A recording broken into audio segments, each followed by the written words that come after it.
Magandang araw po sa inyo, Sir Blair, at sa lahat ng inyong tagapakinig. Isa rin po ako sa masugid ninyong taga-subaybay. Naging parte na nga po ng pang-araw-araw kong buhay ang makinig palagi sa channel nyo. Sa madaling salita, hindi po kumpleto ang araw ko kapag hindi ko po napapakinggan ang boses ninyo at ang magaganda ninyong kwento.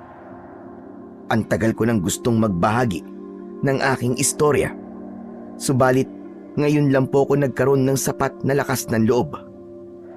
Bale, ang kwento ko pong inyong maririnig ay sarili kong karanasan nung ako ay binata pa. Bago po ang lahat, gusto ko po munang ipaalam sa lahat na hindi ko tunay na pangalan ang aking gagamitin. Ganon din ng iba pang tao nakasali sa kwentong ito. Bale, itago nyo na lamang po ako sa pangalang Carlo. At ito ang aking kwento. Ngunit bago po ang lahat, mga idol, ay huwag po nating kalimutang mag-like at i-hit ang notification bell sa aking mga YouTube channel na The Voice Addict at Apong Isaac para sa mas marami pang makapigil hininga na kwentong aswang at katatakutan mula sa mundo ng kababalaghan. Umpisahan na po natin ang kwento. Ano na? Tumayo ka riyan. Kaninang tapang-tapang mo. Tapos ngayon hindi ka na makatayo riyan. Nakakadalawang suntok pa nga lang ako sa'yo eh. Hindi pa ako nagiinit. Para akong nag-aalborotong bulkan habang binibitiwan ang mga salitang yon. Kulang na lang ay sumabog na ako dahil sa tindi ng nararamdaman kong galit. Tahimik akong umiinom kanina sa loob ng isang resto bar nang bigla ba naman akong lapitan ng 3 lalaki at isa sa mga ito ang kumuha sa iniinom kong alak at ibinuhos sa akin. Yun ang dahilan kung bakit biglang dumilim ang paningin ko. Dumampot ako ng 2 bote at walang pag-aalinlangan ko yung inihampas sa ulo ng 2 nitong kasama. Kaagad na bumagsak ang mga ito at nawalan ng malay. Sunod kong hinarap ang mismong lalaking nagbuhos ng alak sa akin. 2 magkakasunod na suntok ang binitiwan ko sa mukha nito. Dahil doon, napaupo ito sa sahig at dumugo ang ilong at gilid ng labi. Kung tutuusin, ay kaya ko siyang patulugin sa isang suntok lang, pero hindi ko yung ginawa dahil gusto kong magkaroon pa ito ng pagkakataon na ipakita ang tapang nito para mas lalo akong ganahan. Subalit sa halip na tumayo para lumaban, nanatili itong nakahiga na siyang ikinainit lalo ng ulo ko. O ano? Ayaw mo talagang tumayo ha? Sige, bibigyan kita ng rason, hayop ka, para hindi ka na makatayo kahit kailan. Pagkasabi ko nun, ay lumapit ako sa lalaki at sinakal ko ito. Wala akong pakialam kung may mga nanonood sa akin. Nakita naman nila na hindi ako ang nagsimula. Carlo! Carlo, ano ba? Tama na yan! Kung hindi ko lang narinig ang boses na yun na tumawag sa pangalan ko, ay wala na sana akong balak na bitiwan ang lalaki hanggat hindi ito nalalagutan ng hininga. Tarantado kang animal ka. Ligtas ka ngayon. Pero sa susunod na makita ulit kita, sisiguraduhin kong yun na ang huling araw mo sa mundo. Yun ang mga binitiwan kong salita sa mukha nito bago ako tumayo at lumapit sa taong kadarating lang. At yun ay walang iba kundi si Adolfo, ang aking ama. Pa, nandito ka na pala. Akala ko hindi ka na darating eh. Hindi ko na natapos ang iba ko pang sasabihin dahil biglang dumapo ang kamao nito sa pisngi ko. Hindi ko yun inaasahan, kaya hindi ako nakailag. Balak pa sana nitong ulitin yun, subalit pinigilan ito ni Tita Helena. stepmother ko. Tama na! Tama na, Adolfo, ano ba? Hindi ito ang tamang lugar para pairalin mo ang init ng ulo mo. Mag-usap kayo na maayos. Sigurado ako may dahilan si Carlo kung bakit niya ginawa ito. Hayaan niyo po siyang magalit. Wala rin naman silbi kahit magpaliwanag ako sa kanya. Tumahimik ka! Ang mabuti pa, ayusin mo tong gulong ginawa mo at umuwi ka na sa bahay ngayon din. Doon tayo mag-uusap. Yun ang mga katagang iniwanan nito bago naglakad palabas sa lugar na yon. Naiwan akong puno ng hinanakit ang mga mata habang sinusundan sila ng tingin. Matagal nang mainit ang dugo nito sa akin, pero ito ang unang beses na sinaktan niya ako at hindi ko yun matanggap. Masakit para sa akin na kaya niya akong saktan, samantalang ako hindi ko yung kayang gawin. Malaki pa rin ang respeto ko sa kanya kahit matagal nang hindi maayos ang relasyon namin dalawa. Bagamat nagdadalawang isip, nagdesisyon pa rin ako na sundin ang sinabi ng papa ko. Bago ako umalis sa lugar na yon, ay nag-iwan muna ako ng sapat na halaga bilang kabayaran sa perwisyong naidulot ko.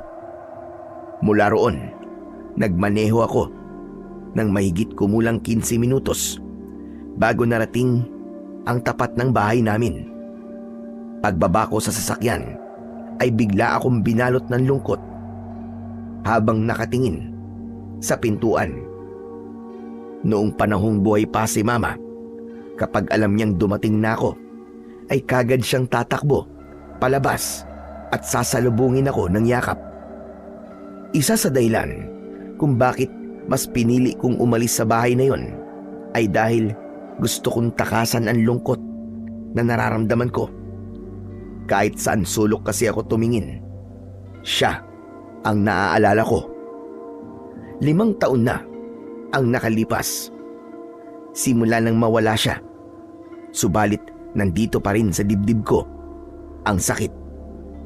Hindi ko pa rin matanggap na wala na ang isa sa pinakamahalagang tao sa buhay ko. Nandito ka na pala, Carlo. Tara na sa loob. Hinihintay ka ng papa mo. Kung hindi ko pa narinig ang boses na yon ni Tita Helena, ay hindi ko mamamalayan na nakatayo pa rin pala ako sa labas. Walang imik na nilampasan ko lang siya at naglakad ako papasok. Sa sala ako dumiretso dahil alam kong naroon si Papa. Pagkalapit ko sa kanya ay kagad niya akong sinalubong ng suntok. Sa pangalawang pagkakataon ay natamaan na naman ako sa muka. Kaya mo ba ako pinapunta ron? Ha? Para ipahiya? Ang akala ko pa naman, kaya gusto mo akong makausap dahil gusto mo magkaayos tayo. Tapos ganun lang palang maaabutan ko. Pinunasan ko muna ang dugo na kumawala sa gilid ng labi ko bago ako nagsalita. Pa, hindi ako nagsimula ng gulo kung yun ang inaakala mo. Pero hindi ko ipapaliwanag kung ano nangyari. Alam ko namang ako pa rin ang lalabas na masama kahit na anong sabihin ko sa inyo. At kasalanan ko pa ngayon kung bakit ganyan ang tingin ko sa'yo. Ilang gulo na ba ang pinasok mo, ha? Ilang tao na ba ang nabugbog mo dahil dyan sa pagiging barumbado mo? Lahat na lang idinadaan mo sa init ng ulo. Gulo rito, away doon. Mapagsalitaan ka lamang ng hindi maganda, mananapak ka na. Masagi ka lang ng konti, parang gusto mo nang pumatay ng tao. Ganyan na lang ba palagi ang gagawin mo? Kung pinapunta niyo lang po ako rito para sermonan, mabuti pang umalis na lang ako. Ayan! Diyan ka magaling. Sa tuwing pinagsasabihan kita, wala ka ng ibang ginawa kundi ang umalis at talikuran ako. Ang hilig mong gumawa ng gulo, pero ayaw mong ipamumukha sa iyo ang pagkakamali mo. At dyan din naman kayo magaling eh, sa pagpuna sa mga mali ko. Sa bagay, kailan ba ako may ginawang tama para sa inyo?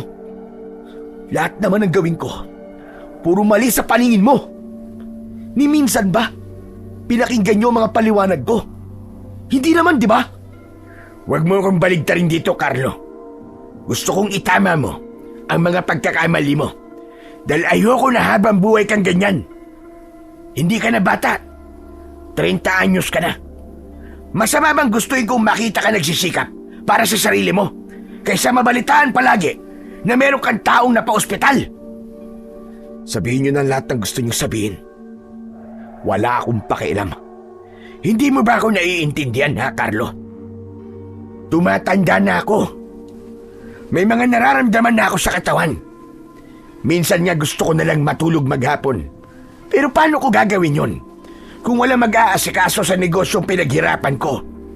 Dahil yung tao na dapat nakatuwang ko, mas pinili pang umalis at maghanap palagi ng gulo kaysa sa tulungan ako. Mas piniling umalis? Sa tingin nyo, bakit ako umalis? Umalis ako dahil pakiramdam ko mag-isa na lang ako. Simula nang mawala si Mama, ni minsan ba tinanong mo man lang ako kung kumusta ako? Hindi, di ba? Puro ka trabaho, trabaho, trabaho.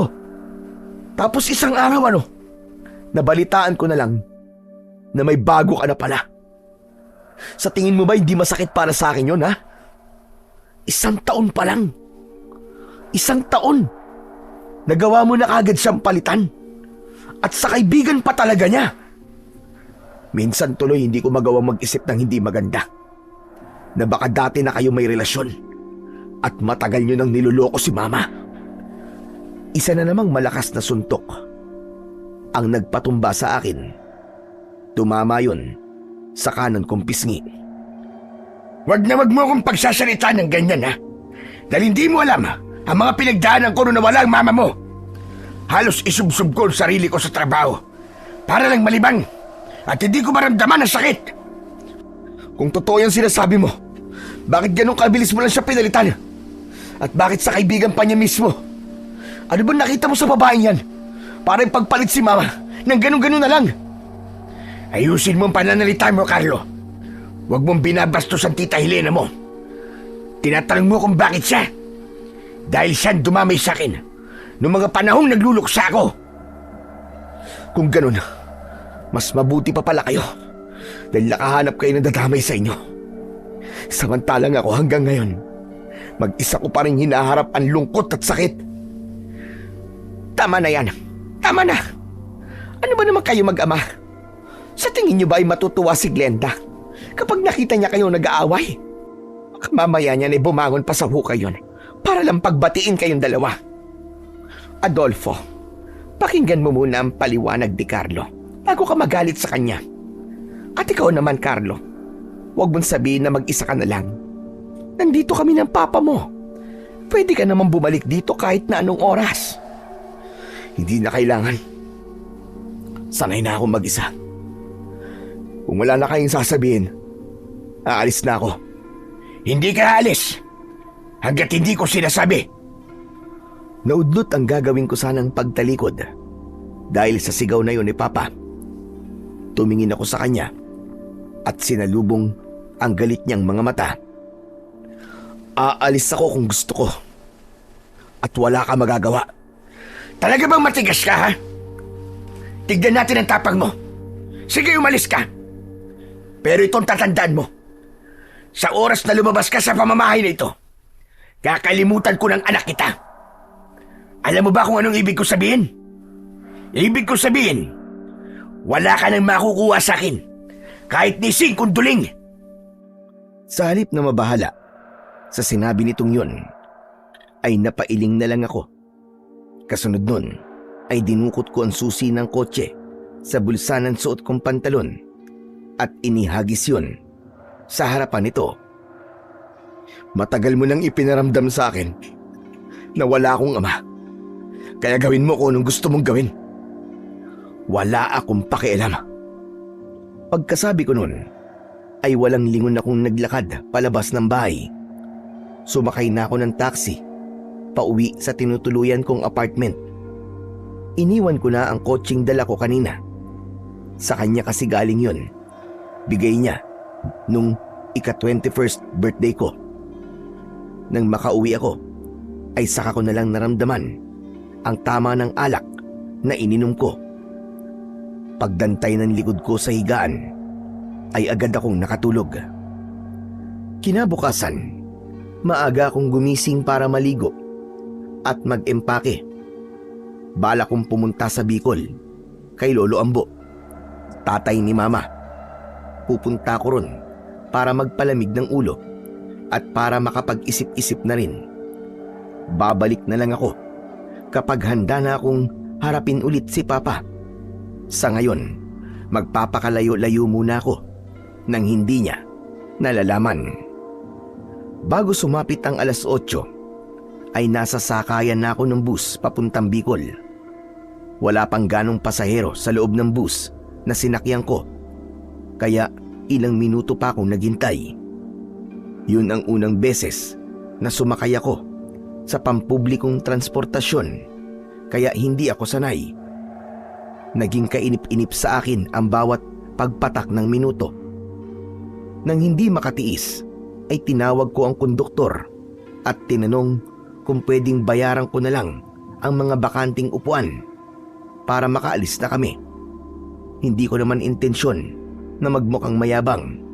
Sadyang ayaw ko lang maghintay pa ng matagal.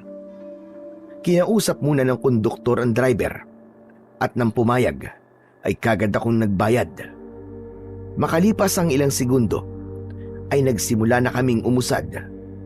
Alam kong aabutin ng ilang oras ang biyahe, kaya naman nagdesisyon akong umidlip na muna. Dahil may hangover pa, kaagad akong hinila ng antok. Hindi ko alam kung ilang oras akong nakatulog. Basta nagising na lang ako dahil naramdaman kong bigla kaming huminto. Ilang sandali pa, 2 holdapper ang nakita kong pumasok. Parehong may hawak na patalim ang mga ito. Napailing na lang ako dahil sa isiping mukhang mapapasabak na naman ako. Ito ang hindi alam ni Papa. Ang akala niya, ako ang naghahanap ng away. Ang hindi niya alam, gulo ang lumalapit sa akin. Lahat ng gusot na kinasangkutan ko, hindi ako ang nagsisimula. Totoong mabilis lang talagang uminit ang ulo ko, pero ni minsan ay hindi ako nagsimula ng away. Sa kabila ng tensyon na namuo sa loob ng bus, nanatili pa rin akong kalmado habang pinanonood kung paano nila takutin ang ibang pasahero para magbigay ng pera. Nang hindi ko na matiis ang pananakot ng dalawa, ay inagaw ko ang kanilang atensyon. Hoy, mga kunehong ampaw! Ang lalaki ng mga katawan nyo. Ang babatugan nyo magbarat ng buto. Hindi na ba kayo nahihiya? Nang marinig ng dalawa ang sinabi kong yun, ay isa sa mga ito ang lumapit at itinutok sa akin ang hawak na patalim. Sa halip na makaramdam ng takot, ngumisi lang ako. Halatang nainis ang lalaki. Inambahan ako nito ng saksak, subalit bago pa man dumantay sa katawan ko ang talim nun, ay mabilis ko nang nahawakan ng braso at kamay nito at pinilipit yun. Napasigaw ito sa sakit at nabitiwan ang hawak na patalim. Inikot ko papunta sa likuran ng kamay nitong hawak ko, kaya mas lalo itong napangiwi nang dahil sa labis na sakit. Umatake pa sa akin ang isa nitong kasama, kaya itinulak ko ang lalaki pasalubong sa kanya. Dahil sa ginawa kong yun, ay parehas silang bumagsak, kaya nagkaroon na ako ng pagkakataon na makalapit. Hindi pa man tuluyang nakakatayo ang isa sa kanila, ay binigyan ko na kagad ito ng isang malakas na suntok sa panga. Muli itong bumagsak at hindi na muling nakabangon. Sunod kong hinarap ang isa pa nitong kasama na ngayon ay nakatayo na at may hawak pa ring patalim. Hindi muna ito umatake. Sa halip ay nagpakitang gilas muna ito at pinaglaruan ang hawak na kutsilyo. Pinagpasapasahan ito yon sa dalawa nitong kamay. Oo na, magaling ka na. Pwede bang tapusin na natin to? Gusto ko pang matulog eh. Istorbo kayo. Nang marinig ang sinabi kong yon, ay nagsimula itong umatake. bawat pag-ilag ko sa atake nito ay nagpapakawala naman ako ng suntok sa muka at katawan nito. Nakarating kami hanggang sa pinakadulo ng bus at doon na ito bumagsak matapos kong patamaan ng kamao sa ilong. Bala ko pa sanang paulanan ng magkakasunod na suntok ang mukha nito, subalit bigla itong nagmakaawa at sinabing hindi na umano nito uulitin ang ginawa. Anak ng putya! Ang tapang-tapang mo kanina, magmamakaawa ka! Sige, ibalik nyo sa kanila mga kinuha nyo at umalis na kayo ngayon mismo. Dalhin mo na rin yung kasama mo. Kaagad nitong sinunod ang sinabi ko na yon.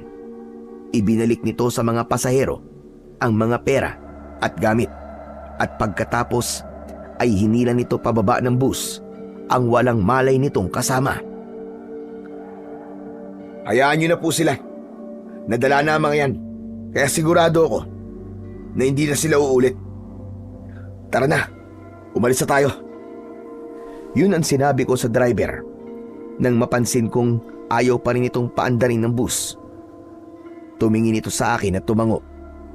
Nang magsimula kaming umusad, ay saka lang ako bumalik sa kinauupuan ko kanina.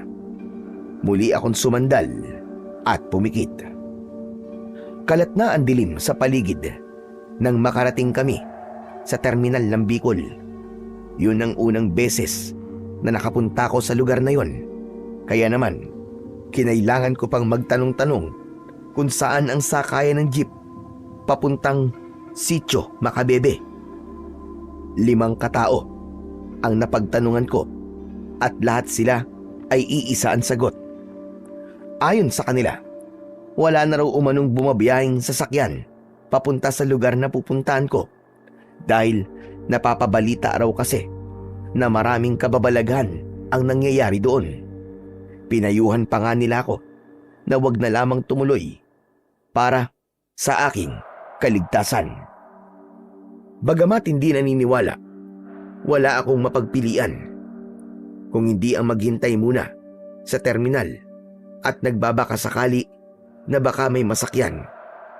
Naging nakakabagot sa akin ang pagtakbo ng bawat minuto dahil bukod sa tahimik ay halos wala na rin akong makitang tao sa paligid maliban na lamang sa isang babaeng nakaupo sa gilid mismo ng kalsada.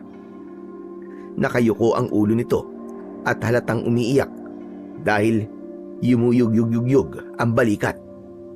Para bang may sariling isip ang mga binti ko dahil natagpuan ko na lamang ang aking sarili na naglalakad papalapit sa kanya. Miss, excuse me. Ayos ka lang ba? Halatang hindi inaasahan ng babae ang presensya kong yon dahil napansin kong natigilan ito sa pag-iyak. Maya-maya pa ay pinunasan muna nito ang mga luha bago nag-angat ng muka. Ikaw pala? Ako naman ang natigilan dahil sa sinabi nitong yon. Nakapagtatakang kilala niya ako, samantalang sigurado ko na yun ang unang beses naming pagkikita. Teka, kilala mo ko? Hindi, pero isa ako sa mga pasaherong iniligtas mo kanina sa kamay ng mga hold-upper. Ganun ba? Akala ko naman kilala mo ako. Kaya nagtataka ako eh. Maraming salamat nga pala sa ginawa mo kanina ha. Naibalik ang mga ninakaw sa amin dahil sa'yo. Ang akala ko talaga ay matatangay na nila ang sahod kong 1 taon kong pinagpaguran. Buti na lang at hindi yun nangyari. Kaya salamat talaga sa'yo. Kung sino ka man. Wala yun. Maliit na bagay. Kahit sino naman siguro, gagawin din ang ginawa ko eh. Yung ginawa mo sa kanila kanina, kung tutusin, kulang pa nga yun eh.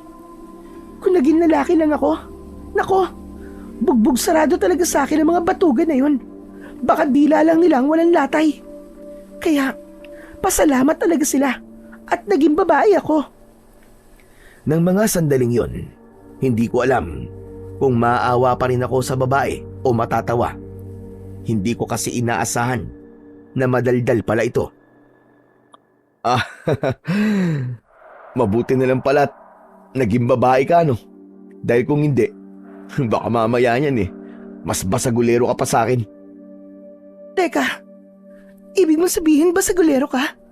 Ah, hindi. Pero lapitin kasi ako ng gulo.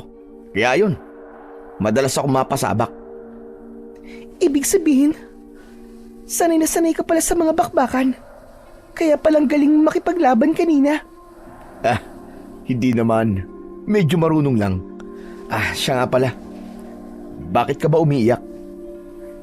Biglang naglaho ang masayang aura ng babae matapos nitong marinig ang tanong ko. Pasensya ka na miss kung natanong ko ha. Baka iniisip mo masyado akong feeling close sa'yo ha. Okay lang, kalimutan mo na lang yun. Huwag mo na lang sagutin. Nag-aalala kasi ako sa nanay ko. Pagkasabi nito nun, ay muli na naman itong humikbi. Ah, miss. Pwede ko bang malaman kung ano nangyari sa kanya? Hindi ko alam eh. 3 buwan na kaming walang komunikasyon. Hindi ko alam kung bakit bigla na lang niyang hindi sinasagot ang mga tawag at text ko. Wala ba siyang nabanggit sa'yo na kahit na ano, bago siya hindi nagparamdam? Wala eh. Kaya nga sobra na ako nag-aalala sa kanya. Malapit lang ba rito ang bahay niyo? Gusto mo ba na samahan kita? Gabi na eh. Baka mamaya niyan, may makasalubong kang siraulo sa daan. Yan nga ang isa ko pang problema. Wala akong masakyan papunta sa amin. Sinasabi nila na wala na raw bumabiyahing sasakyan papuntang Sitio Macabebe. Ha? Sitio Macabebe baka mo? Aba, dun rin ako papunta eh. Oo, taga dun ako. Teka, ang mong sabihin na dun ka rin pupunta. Ganun na nga. Kaso sabi nga sa akin ng mga napagtanungan ko, wala na raw bumabiyahing sasakyan papunta ron. Sigurado ka ba dun ka pupunta? Doon ako ipinanganak at lumaki.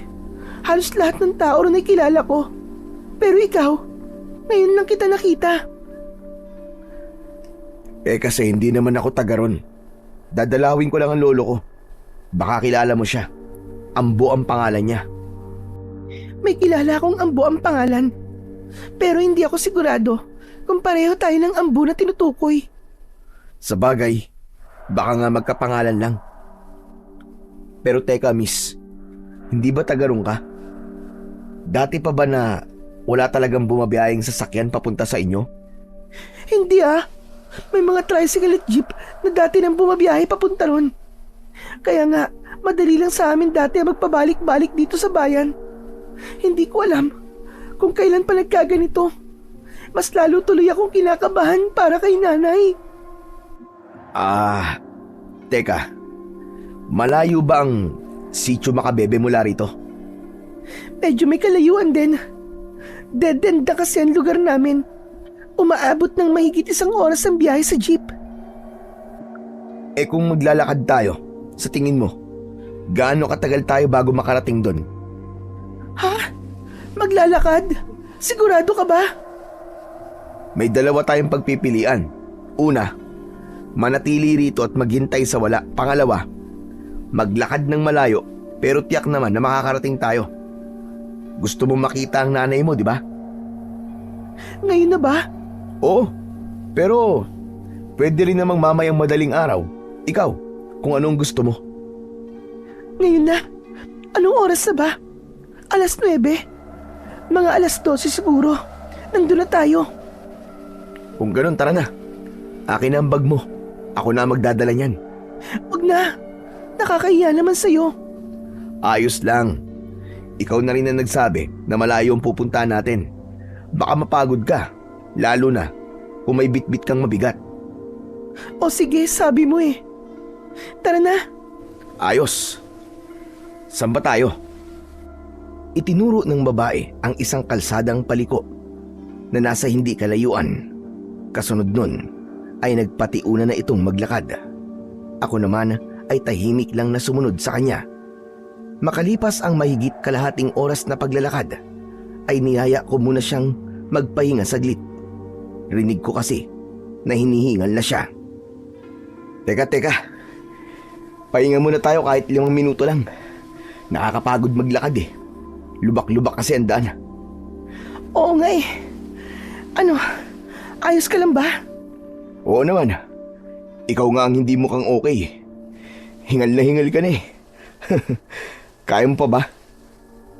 Magsisinungaling ako kung sasabihin kong hindi ako hinihingal sa pagod. Pero nandito na tayo eh. Malayo-layo na rin ang nilakad natin. Alangan namang umatras pa ako. Kung hindi mo na talaga kaya, sabihin mo lang. Bubuhatin na lang kita. Natawa ang babae dahil sa sinabi kong yun. Nagbibiro ka ba? May dala ka na nga 2 bag tapos bubuhatin mo pa ako. Baka naman ikaw ang sumuko niyan. Bakit? Mukha ba ako nagbibiro? Naglaho ang ngiti nito nang makitang seryoso ko. Saglit na nagtama ang mga mata namin at kagad din namang lumambot ang ekspresyon ng mukha ko nang makita kong parang bigla siyang natakot sa akin. Ang seryoso ko ata masyado. Nakakatakot ka pala magseryoso. Para kang mangangain ng buhay. Natakot ka ba? Pasensya na ha. Medyo lang naman. Pasensya na ulit ha. Hindi ko intensyon na takutin ka. Ayos lang yun. O siya, tara na. Malayo pa lalakarin natin. Wala pa tayo sa kalahati. Pagkatapos niyang sabihin yun, ay nauna na ulit itong maglakad. Ako naman ay binuhat ko muna ang 2 bag na ibinaba ko kanina bago ako sumunod sa kanya. Dahil nakakabingi ang katahimikang namamayani sa amin, kaya naisipan kong magtanong sa kanya. Nabanggit mo kanina na nagtatrabaho ka sa syudad. Ilang buwan ka nang hindi nakakauwi rito? Simula nang umalis ako. Ngayon lang ulit ako nakauwi. Bali, siguro mga 7 buwan na. Aba, matagal-tagal na rin pala no. Mabuti at natitiis mong mahiwalay sa nanay mo ng ganong katagal. May contact naman kasi kami sa isa't isa. Kahit malayo ako, palagi pa rin kami nagkakausap sa telepono simula nang umalis ako. Nitong nakaraang 3 buwan lang kami nawalan ng komunikasyon. Matagal na rin ang 3 buwan na hindi kayo nagkakausap. Hindi mo ba naisipang umuwi kagad para alamin kung ano na ang nangyayari? Kung ako lang ba ang masusunod matagal na sana akong umuwi. Ang kaso, kailangan ko pa maghintay na makahanap sila ng ipapalit sa akin bago ako pinayagan. Matanong ko lang, ano ba ang trabaho mo sa syudad? Caregiver ako. Isang matandang na stroke ang inaalagaan ko. Buti at kinaya mo. Hindi madaling trabaho ang ganyan. Mahirap mag-alaga ng bata, pero mas mahirap mag-alaga ng matanda. Wala namang madaling trabaho at isa pa, kailangan ng pera, kaya kailangan magtiyaga. Kung hindi nga lang ito nangyari, wala pa sana akong balak umuwi. Ang balak ko kasi, mag-ipon ako. At kapag may sapat na akong ipon, kukunin ko na si nanay pagkatapos niyang manganak. Ha? Buntis siya? Oo, sa pangalawang lalaki. Matagal na kasing patay ang tatay ko. 15 anyos pa lang ako nang mamatay siya. Nitong nakaraang taon lang, may nakilala si nanay, taga-bayan. Pero binuntis lang siya at iniwan pagkatapos. Kaya yon, may naiwang malaking responsibilidad sa amin. Kaya ka umalis at nagtrabaho, ganun ba? Ganun na nga, tama ka. May malaking responsibilidad kaming kakaharapin, kaya kailangan ko maghanap ng pera. Kailangan kumayod. Hindi ko naman pwedeng pabayaan na lang si nanay. Ang swerte ng nanay mo sa'yo. Halatang mahal na mahal mo siya. Oo naman, nanay ko yun Kung hindi dahil sa kanya, wala sana ako sa mundong ito. Teka lang, bakit ba puro tungkol sa akin ang tanong? Ikaw naman na magkwento. Nako, malungkot ang buhay ko. Baka hindi mo gustuing malaman. Asos, itsura mo pa lang. Halatang hindi ka galing sa mahirap na pamilya. Kaya sigurado akong masaya ang kwento ng buhay mo. Sige na, magkwento ka na.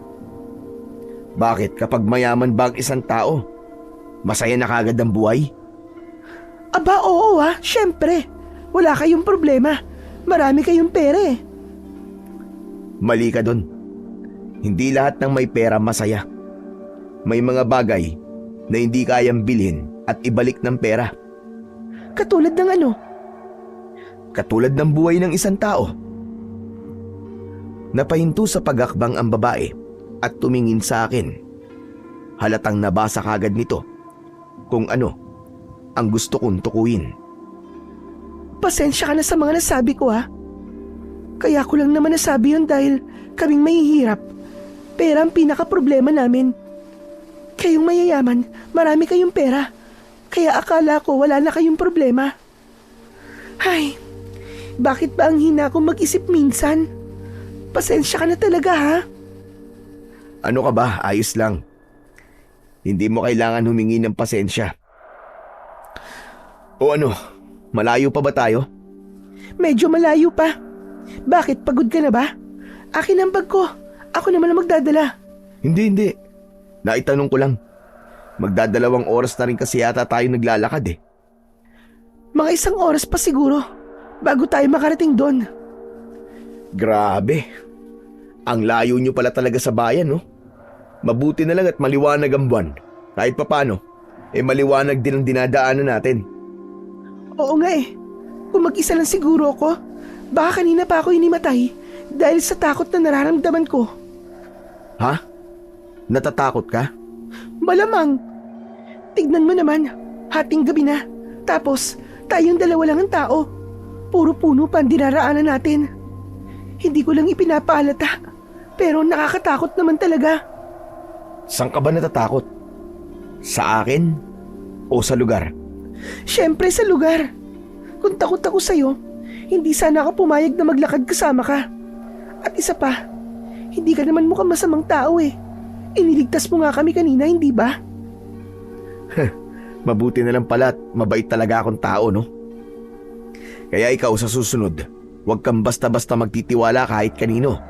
Lalo na kapag hindi mo pa kilala. Babae ka pa naman. Parang gusto ko na tuloy matakot sa'yo dahil sa sinabi mong yan. Hindi, biro lang. Tatandaan ko yung sinabi mo. Mabuti naman kung ganun. Pero totoo ba talagang natatakot ka? Parang wala namang nakakatakot sa lugar na to Para sa'yo, wala. Pero para sa akin, sobrang nakakatakot ang maglakad ng ganitong oras. Pakiramdam ko, may bigla na lamang lalabas mula sa kung saan at aatakihin tayo. Naniniwala ka ron sa sinasabi nila na maraming kababalaghan ang nangyayari dito sa lugar nyo? Ayoko sanang maniwala Pero, iba rin kasi ang pakiramdam ko. At isa pa, kung hindi totoo yun, bakit wala nang dumadaang sasakyan dito? Para bang binura na sa mapa ng Bicol itong lugar namin. Sa bagay, tama ka. Pero huwag ka mag-alala. Hindi naman kita pababayaan kung sakaling magkatotoo yung iniisip mo. Maraming salamat Ay teka, ano nga palang pangalan mo? Kanina pa tayo nag-uusap. Halos naikwento ko na sa iyo ang buong buhay ko, pero hindi ko pa alam ang pangalan mo. Oo nga pala, no? Ako si Carlo. Ikaw, ano bang pangalan mo? Ako naman si Nadine. Nice to meet you, Nadine. Ikinagagalak din kitang makilala, Carlo. O siya, tara na. Para makarating na tayo kagad. Gusto ko na makita si nanay Nang muli kaming magpatuloy sa paglalakad, ay namayani na naman ang nakakabinging katahimikan sa pagitan naming dalawa. Alulong ng aso mula sa hindi kalayuan ang sumunod na bumasag sa tahimik na paligid. Nakakatakot naman ang alulong na yun. Alulong lang ng aso yun. Teka, nandito na ba tayo? Oo, paglampas natin ng sementeryo. Yun na yun. Napalingon ako sa paligid matapos kong marinig ang sinabi niya na yon. Doon ko lang napansin na may mga puntod nga sa kanang bahagi ng daan. Nagpatuloy kami sa paglalakad at makalipas ang ilang sandali ay nakarating na kami sa aming destinasyon. Alam mo ba kung saan ang bahay na pupuntahan mo? Kung hindi, sa amin ka na muna tumuloy. Bukas ka na ng umaga magtanong-tanong. Sasamahan kita. Mas maganda nga siguro kung bukas na lang ng umaga, no? Hating gabi na eh. Nakakahiya naman kung manggigising pa ako para lang magtanong-tanong. Yun na nga eh. Kaya sa bahay ka na muna magpalipas ng gabi. O sige. Salamat. Naglakad ulit kami ng mga 3 minuto bago kami huminto sa tapat ng isang bahay na yari sa pawid. Sunod-sunod na kumatok si Nadine. Subalit nang walang sumagot mula sa loob, ay kusa na nitong binuksan ang pinto. Madilim sa loob nang pumasok kami at halos wala kaming maaninag. Nay? Nay, ako to. Nasaan ka? Wala yatang tao na din. Sigurado ka bang bahay niyo to? Oo naman, dito ako lumaki. Kabisado ko ang bawat sulok nito kahit madilim. Hindi ko alam kung bakit wala si nanay. Sandali lang magsisindi lang ako ng lampara. Saglit na umalis sa tabi ko ang babae. Bagamat madilim at walang maaninag, naramdaman ko pa rin na sa kanang bahagi ng bahay ito naglakad dahil sa langit-ngit ng papag sa saig. Maya-maya pa ay may suminding lampara sa gawing yon. Pasensya ka na kung ito lang ang ilaw namin. Walang problema. Kahit madilim ayos lang sa akin. Baka kasi mamaya hindi ka sanay dahil hindi ka naman taga rito. Hindi ako sanay, oo. Pero hindi naman ako maarting tao eh. Hindi na muling umimik ang babae. Sa halip, isinabit nito sa dingding ang hawak na lampara. Lumiwanag ang buong bahay dahil doon. Habang inililibot ang tingin sa paligid, napukaw ang atensyon ko sa kung anong bagay na nakasabit sa may bintana. Nilapitan ko yun at nang hawakan ko ay doon ko lang nalaman kung ano yun. Bawang at asin? Teka, para saan ang mga to? Naglakad muna papalapit sa akin ng babae at tinignan kung ano ang tinutukoy ko bago sumagot. Hindi ko rin alam eh. Wala pa naman ito rito nung umalis ako. Magsasalita pa sana ako, subalit naudlot yun dahil may narinig kaming sigaw mula sa labas. Nagkatinginan kaming dalawa at pagkatapos ay sabay kaming lumabas ng bahay. Naulit ang nangyaring pagsigaw at doon ko nalaman na galing yun sa pang-4 na bahay mula sa bahay ni Nadine. Teka, tignan mo. Tao ba yung nasa bubong? Itinuro nito ang isang bulto na nasa ibabaw ng bubong ng nasabing bahay. Sinipat ko yung mabuti at sa tulong ng liwanag ng buwan ay natiyak ko na katawan nga ng tao ang nakikita namin. Nakadipa yun sa itaas ng bubong at tila may kung anong sinisilip sa loob ng bahay. Dahil sa patuloy pa rin na pagsigaw ng babaeng nasa loob ng bahay, kaya nagdesisyon na akong kumilos. Pumasok ka na muna sa loob ng bahay. Huwag kang susunod sa akin. Doon mo na ako hintayin. Yun ang mga katagang binitiwan ko kay Nadine bago ko siya iniwan. Naglakad ako papalapit sa pang-4 na bahay at nang ilang hakbang na lang ako ay doon na ako sumigaw para kunin ang atensyon ng taong nasa itaas ng bubong. Hoy! Humag! Anong ginagawa mo riyan, ha? Nagtagumpay naman ako sa gusto kong mangyari. Subalit hindi ko inaasahan ang itsura nito nang tumingin sa akin. Katawan ng tao, pero mapupula ang mga mata nito. May matutulis na mga ngipin at mahaba ang dila. Tumayo ito at iniisang talon ang pagitan naming dalawa. Higit pa palang nakakatakot ang itsura nito sa malapitan dahil parang balat ng unggoy ang balat nito dahil mabalahibo. Bukod doon, matutulis at mahahaba ang mga kuko nito sa kamay at paa. Nang mga sandaling yun, pakiramdam ko ay tinakasan ako ng katapangan sa katawan dahil sa unang pagkakataon ay nakaramdam ako ng kaba at hindi makapag-isip ng maayos kung ano ang dapat kong gawin. Mas lalo akong nabahala nang mula sa kung saan ay may dalawa pang kapareho nito na sumulpot. Bakas sa kanilang mga itsura ang pagkasabik na lantakan ako. Nang magsimula silang lumapit ay dahan-dahan ako napaatras.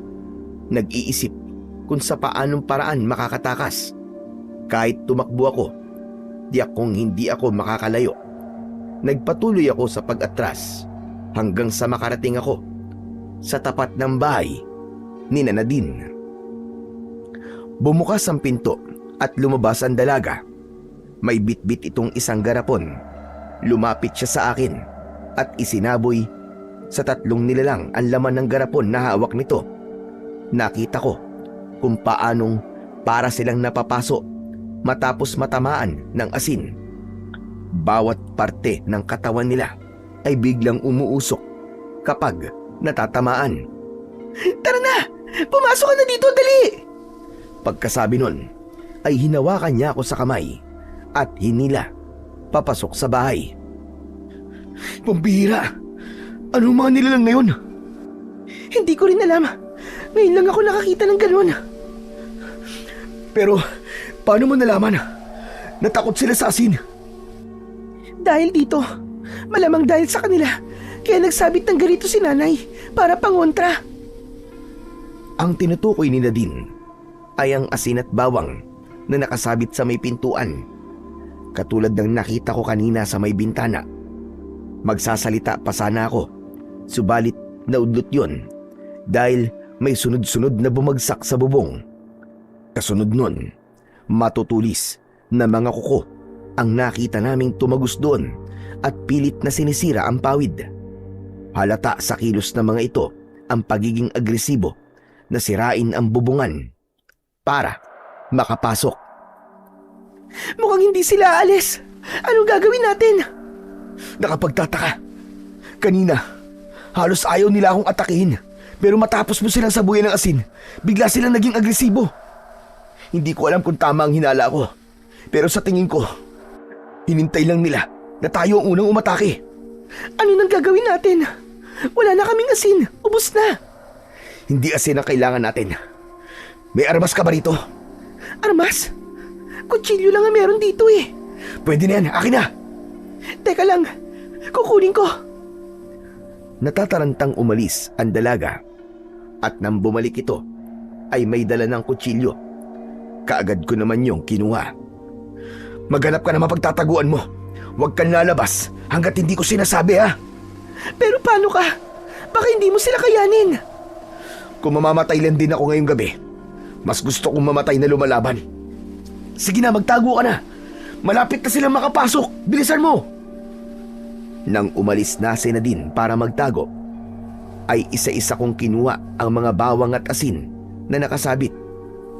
Nilapitan ko rin ang lamparang nakasindi at pinatay yun. Pumuesto ko sa isang sulok at hinintay silang makapasok. Nang magtagumpay silang matuklap ang bubong ng bahay, ay biglang nagkaroon ng liwanag sa loob dahil pumasok naman ang sinag ng maliwanag na buwan. Sabay-sabay tumalon papasok ang 3 halimaw at nang makita ko ay kagad kong inihagis sa kanila ang hawak kong bawang at asin.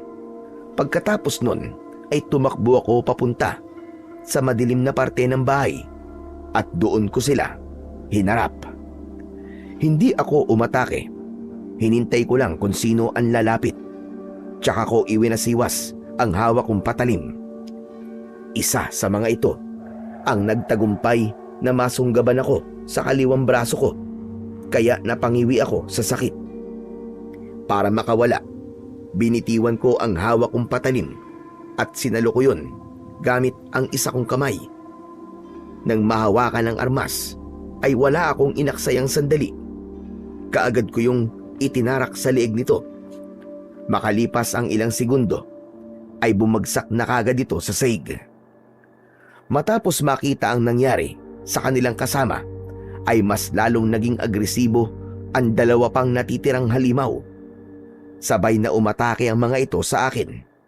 Nasunggaban ako ng isa sa leeg na siyang ikinatumba ko. Gayunpaman, hindi pa rin ako nagpatinag. Pinagsasasaksak ko ito sa tagiliran.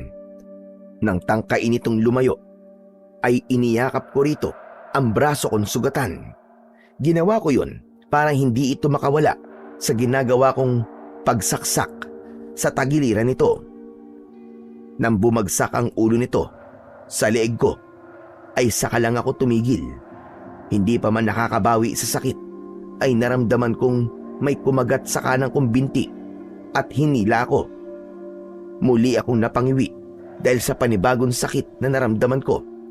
Ang ginawa ko, pilit kong iniangat ang kalahati ng katawan ko, at nang saktong abot na ng kamay ko ang halimaw, ay paulit-ulit ko itong sinaksak sa likod hanggang sa manghina at bumagsak.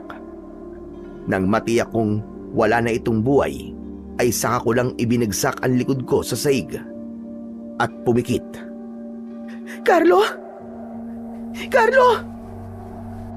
Pagamat narinig ko ang sigaw na yon ni Nadine, ay nanatili akong nakapikit. Kahit nang maramdaman kong nilapitan niya ako, ay hindi pa rin ako dumilat. Carlo! Hoy, Carlo! Carlo, gumising ka! Niyugyug niya ako sa balikat at tinapik-tapik sa pisngi. Pero nanatili pa rin akong nakapikit. Pinigilan ko rin na wag huminga nang idikit niya ang tenga niya sa dibdib ko. Carlo! Carlo, ano ba, gising? Carlo, gumising ka! Gising! Nang marinig ko na parang pumipiyok na ang boses ng dalaga, ay saka lang ako dumilat. Nagulat pa ito nang makitang gising na ako. Hindi ko tuloy napigilang matawa. Kaagad naman akong napaaray matapos nitong pisilin ang balikat kong may sugat. Nakakatawa ba yun, ha? Nakakatawa ba yun? Aray ko naman! Aray ko!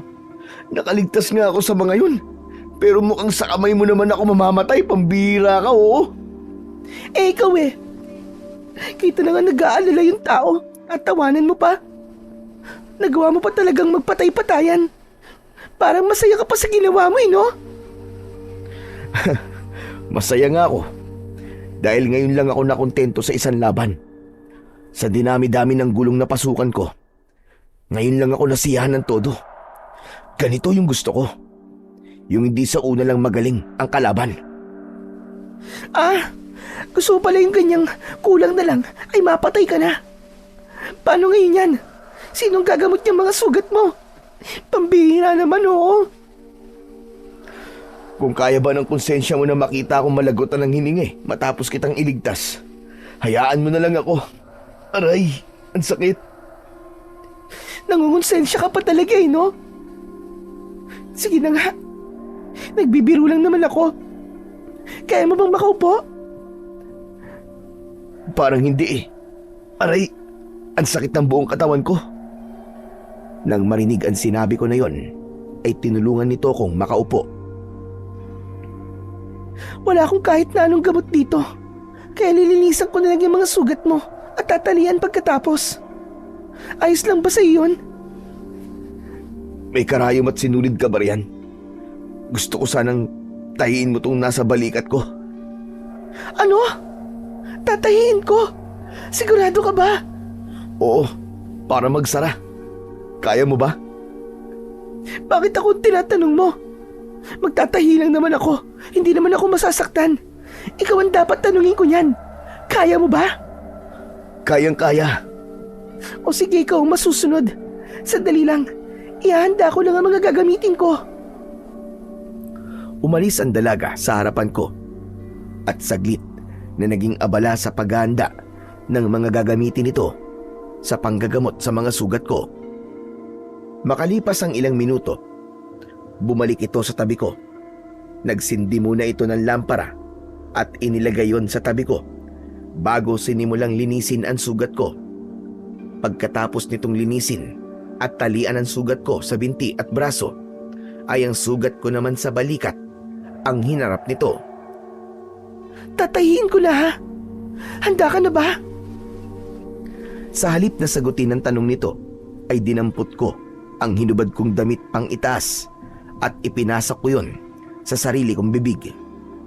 Nang simulang tahiin ni Nadine ang sugat ko, ay napapikit na lang ako at tiniis ang sakit tuwing itutusok at hihilahin ito ang karayom sa balat ko. O hayan, tapos na. Pagkasabi nun, ay inalis nito ang damit na nasa bibig ko at ipinunas sa muka at katawan kong naliligo sa pawis. Maraming salamat na din ha. Wala yun. Sige na, magpahinga ka muna. Iniligpit ko lang itong mga ginamit ko. Akmang tatayo sana ang dalaga. Subalit hinawakan ko siya sa braso at pinigilan. Bumalik ka sa pinagtataguan mo kanina. Anong oras pa lang? Baka mamaya may dumating pang kauri ng mga yun. Sa kalagayan ko, baka hindi ko na kayaning lumaban. Mabuti nang ako na lang ang makita nila kung sakali. Hindi ako magtatago. Kung may dumating man, ako naman ang haharap sa kanila. Kung mamamatay, di mamatay. Ang mahalaga, lumaban ako. Kapag may nangyaring masama sa'yo, paano na ang nanay mo? Paano na sila na magiging kapatid mo? Sige na, wag na matigas ang ulo. Magtago ka na. Pero paano ka? Wag mo akong isipin. Isipin mo ang sarili mo. Sige na, ayos lang ako. Sigurado ka ba? Oo nga, sige na. Iwan mo na ako rito. Gagawin ko ang gusto mo. Pero hindi ko may papangako na wala akong gagawin kung sakaling makita kitang nasa panganib. Yun ang mga katagang binitiwan ng dalaga bago umalis para magtago. Nang mapag-isa, ay napatingala na lang ako. Dahil tuklap ang kalahati ng bubong ng bahay, kitang-kita ko ang maliwanag at mabituing langit. Sa kabila ng sakit na nararamdaman ko, ay hindi ko maiwasang mapangiti matapos gumuhit sa isip ko ang nakangiting muka ng isang tao. Makalipas ang ilang saglit, ay naramdaman kong bumigat ang mga talukap sa mata ko hanggang sa tuluyan na yung nagsara. Nang magising ako, ay nasa loob na ako ng isang kwarto. Wala na ako sa bahay ni Nadine. Yun ang natiyak ko dahil hindi nasira ang bubong ng bahay at wala na rin akong makitang katawan ng halimaw sa paligid. Bumangon ako at saktong tatayo na sana ako nang bumukas ang kortina at pumasok ang isang matandang lalaki. Otomatiko akong napangiti nang makilala ko siya. Mabuti naman at gising ka na, apo. Ikaw ba talaga yan, Lo? Teka, paano ako napunta rito? Nasaan yung mga halimaw? Nasaan si Nadine? Teka. Isa-isang tanong lang. Ano ka ba naman, bata ka, oo? Pasensya na po. Naguguluhan kasi ako eh. Nagpunta kami kaninang umaga sa bahay ni Nadine. Nalaman kasi namin na pinasok yun ng mga kalibolan. Nakapagtataka ka ako. Wala namang nakatira sa bahay na yun, pero bakit yun ang pinasok ng mga aswang? Pagdating namin doon, nakita namin yung mga bangkay at naabutan ko si Nadine na pinapalitan ng tali ang mga sugat mo. Teka. Kalibolan? Aswang? Tama po ba narinig ko? Oo, apo, tama. Kalibolan ang tawag sa mga aswang na sumugod sa inyo kagabi. Tuwing kabilugan ng buwan, nambubulabog sila rito at walang awang ng bibiktima. Mga bata at buntis ang gustong-gusto nilang biktimahin. Ibig sabihin, may mga nabiktima na po sila rito? Abay, oo. Marami-rami na rin. Tuwing kabilugan ng buwan, hindi lang iisang tao ang binabawian nila ng buhay. Sa loob ng 4 na buwan nilang pambubulabog dito, mahigit 10 tao na ang nabiktima nila. Ganun na karami? Wala po ba kayong ginagawa para pigilan sila?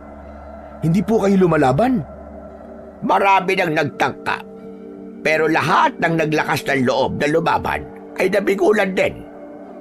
Kaya sa ngayon, tanging dasal na lang ang ginagawa namin tuwing sasapit ang kabilugan ng buwan. Bakit hindi na lang po kayo umalis sa lugar na to at lumipat? Kung delikado pala rito. Marami na ang umalis. Pero marami rin ang katulad ko na hindi kayang iwan ang lugar na ito. Karamihan sa amin dito, ipinanganak at dito nagkapamilya. Kaya hindi madali na basta na lamang umalis. At isa pa, nandito ang pananim namin. Pero buhay niyo na po ang nanganganib, Lo. Hindi pa ba sapat na dahilan yun para iwan niyo po ang lugar na ito? Carlo Apo, maliban sa nanay mo, dito nakalibing lahat ng mahal ko sa buhay. Kaya kung may lugar man ako gugustuhin manatili hanggang sa mamatay ako, ito ang lugar na yon. Lo, hindi ko po ba kayo mapipilit kung yayayain ko po kayong sumama sa akin pabalik ng syudad? Patawad, Apo. Dito pa rin ako nakakaramdam ng kapayapaan sa kabila ng pambubulabog ng mga kalibolan. Saan po ba galing ang mga kalibolan na yun, Lo? Ang tagal niyo na po nakatira rito, bakit ngayon lang po sila sumulpot? Ang mga kalibolan ay aswang na nakatira sa pusod ng mga kagubatan o bundok. Matagal na panahon na silang nabubuhay sa pamamagitan ng pambibiktima ng mga hayop na nakatira sa gubat. Kung matagal na po silang panahon na nabubuhay sa pagkain ng hayop, bakit bigla po silang lumabas para mambiktima ng mga tao?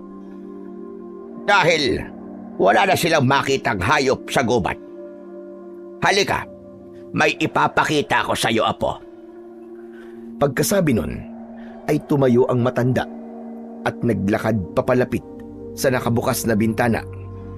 Pinilit ko namang tumayo at lumapit sa kanya.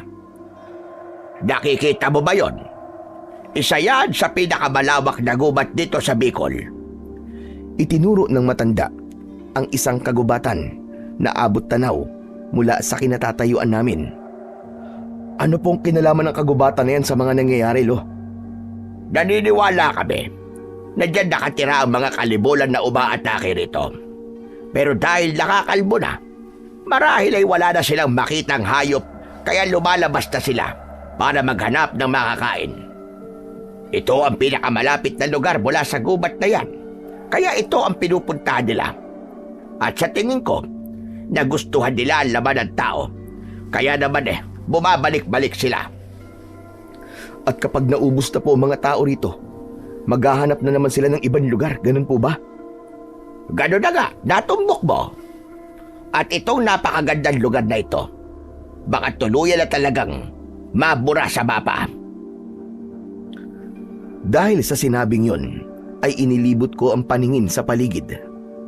Hindi ko maitatangging maganda nga talaga ang Sitio Macabebe. Mayaman sa mga pananim, katulad ng saging, mais, mga gulay, palay at niyog. Dahil doon, halos luntian lahat ang makikita. Ang ganda pala talaga ng buong paligid kapag ganito maliwanag. Ang daming pananim. Lo, tanim niyo po ba ang lahat ng yan? Lahat ng mga pananim na nakikita ng mga mata mo ay pag-aari ng mga tao rito sa Sitio Macabebe. Yan ang hanap buhay ng mga tao rito. Kaya kahit malayo kami sa bayan, kaya naming mabuhay. Abay, maglaga lamang kami ng kabote o mais. Busog na kagad kami. Naiintindihan ko na po kayo, Lo, kung bakit ayaw niyo pong umalis dito. Hindi po hamak na mas maganda rito kesa sa Maynila. Marami pong puno rito, kaya hindi masyadong mainit. At dahil malayo kayo sa bayan, sariwa at presko ang hangin. Hindi po katulad sa syudad na puro polusyon. Sinabi mo pa, Apo. Kung hindi nga lang sumulpot ang mga kalibolan, aba, hanggang ngayon sana sa amin pa rin nag-aangkat ng gulay ang mga tagabayan. Simula kasi nang mabalitaan nila na may mga kababalaghang nangyayari dito sa amin, marami na ang natakot na magpunta rito. Yun na nga po ang dahilan kung bakit naglakad po kami ni Nadine mula bayan papunta rito. Wala kasi kami masakyan eh. Ay, oo nga pala no. Nasaan po pala si Nadine? Nakita na po ba niya ang nanay niya? Nasa sementeryo pa rin siya hanggang ngayon. Sementeryo? Bakit po? Ano pong ginagawa niya ron? Binuntahan niya ang puntod ng nanay niya. Kaninang mga bandang 2:00 ko pa siya hinatid doon. Hanggang ngayon wala pa rin siya. 3 oras na siya ron. Teka, ano po sinabi niyo? Nasa puntod po siya ng nanay niya. Patay na po ang nanay niya, Lo. Tama ka, Apo. Awang-awa nga ako sa bata na yung kanina. Naglupasay matapos malaman ang nangyari. Ngayon niya lang nalaman na 3 buwan nang wala ang nanay niya. Bago naman kasi malagutan ng hininga si Susan, nakiusap siya sa amin na wag daw naming ipaalam kay Nadine ang nangyari sa kanya para daw hindi umuwi. Ano po ba nangyari? Ano pong ikinamatay niya? Sa kasamaang palad, isa siya sa nabiktima ng mga kalibulan. Binutas ang tiyan niya at kinuha ang sanggol sa loob nun. At yun ang naging dahilan ng kanyang pagkamatay. Grabe. Umuwi si Nadine dahil 3 buwan nang hindi nagpaparamdam ang kanyang nanay. Sa terminal pa lang kagabi umiiyak na siya dahil sa sobrang pag-aalala. Kaya sigurado ako na sobra siyang nasaktan ngayon. Alam ko, Apo. Kaya nga sinabi niya kanina na gusto niya magpaiwan doon. Kaya yun, hinayaan ko na lang muna siya. Lo, pupuntahan ko po siya. Kailangan niya ng karamay. Kaya mo na maglakad. Sasamahan na kita. Hindi na po, Lo. Malapit lang naman, di ba? Madali ko naman sigurong makikita yun. O sige, ikaw ang bahala. Pagdahan-dahan ka lang at baka mapuwersa yung mga sugat mo. Sige, Lo. Salamat. Aalis lang po ako saglit. Lumabas ako ng bahay at tinahak ang daan papuntang sementeryo. May ilan akong nakasalubong na taga roon at tinatanguan ko sila bilang pagbati. Hindi pa man ako tuluyang nakakalapit sa sementeryo ay nakita ko na si Nadine. Nakaupo siya sa harapan ng isang puntod. Binilisan ko ang paglalakad at nang ilang hakbang na lang ang layo ko sa kanya ay narinig kong humihikbi siya. Nagpatuloy ako sa paglapit at huminto nang nasa tabi niya na ako. Nadine, nakikiramay ako. Nagpunas muna siya ng luha bago tumingin sa akin. Mabuti naman at nagising ka na. Kumusta na ang pakiramdam mo? Yung mga sugat mo, masakit pa ba? Ayos lang ako. Masakit ang mga sugat ko pero alam kong baliwala ito kumpara sa sakit na nararamdaman mo ngayon. Hindi ka dapat muna nagkikikilos eh. Baka dumugo yung mga sugat mo. Ang mabuti pa bumalik ka na ulit doon. Kailangan mo pa magpahinga. Kung itinataboy mo ako dahil ayaw mong makita ko na umiiyak ka, mas lalong hindi ako aalis. Nandito ako para damayan ka, Nadine. Nawalan na rin ako ng magulang, kaya alam ko kung ano ang pinagdaraanan mo ngayon. Kung kailangan mo na mapagbubuntungan ng sakit, nandito ako. Hindi umimik ang dalaga. Nanatili lang itong nakatitig sa puntod na nasa harapan nito. Makalipas ang ilang segundo ay nagsimula itong humikbi hanggang sa tuluyang humagulgol. Umupo ako sa tabi niya at kinabig siya pasandal sa balikat ko. Halos kalahating minuto rin kaming nasa ganong posisyon bago siya lumayo sa akin at umayos ng upo. Salamat, Carlo. Nabasa tuloy ang damit mo. Walang problema. Ano, kumusta? Nabawasan na ba ang bigat sa dibdib mo? Oo, hindi na katulad kanina na para bang sasabog na ako. Salamat ulit ah. Walang anuman. Ano yan? Anong laman yan? Ang tinutukoy ko ay ang maliit na bag na nakaibabaw sa puntod ng nanay niya. Kinuha nito yon at binuksan. Damit, medyas, bote at sombrero na para sa sanggol ang nakita kong laman nun. Ang saya ko pa nung pinamili ko ang mga yan.